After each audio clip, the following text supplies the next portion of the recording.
Hi, this is Alex from devstories.eu. SQLAlchemy, Episode 6 of 7. In older versions of SQLAlchemy, querying felt like working with a split brain. You had to memorize one syntax for core operations and a completely different set of rules for the ORM.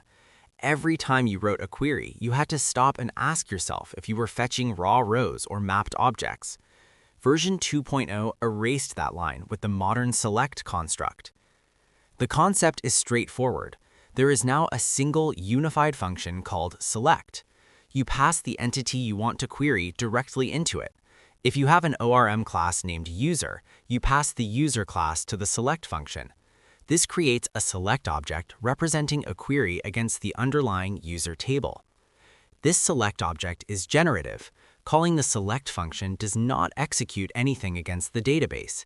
Instead, it creates an expression object in memory.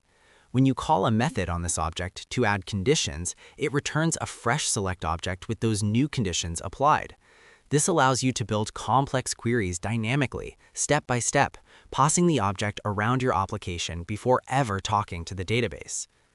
That covers the base query. How do you filter it? You append the where method to your select object. Inside the where method, you use standard Python operators directly on your mapped class attributes. For example, to find a specific user, you type the user class .name followed by two equal signs and the target string. SQLAlchemy intercepts this. It overloads standard Python operators like the double equal sign or the greater than sign. Instead of evaluating the expression to true or false in Python, it translates it into the correct SQL syntax for the database where clause. Now you have a fully constructed query object. To actually retrieve your data, you hand this object off to a session.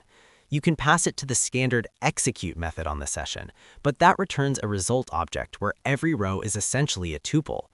Even if you queried a single ORM class, your mapped object is trapped inside a one-item tuple, and you have to extract it manually upon return. Here's the key insight. When you want ORM objects back, use the scalars method on the session instead. You pass your select object to session.scalars. The session runs the query, automatically unwraps those tuples from the underlying result set, and yields an iterable of your fully populated ORM objects. You immediately get a clean collection of user instances, ready to modify or read. The unified select construct means the exact same query building blocks you use for ORM objects can be executed directly against low-level core connections, leaving you with exactly one mental model to maintain across your entire database layer. That is all for this one. Thanks for listening and keep building.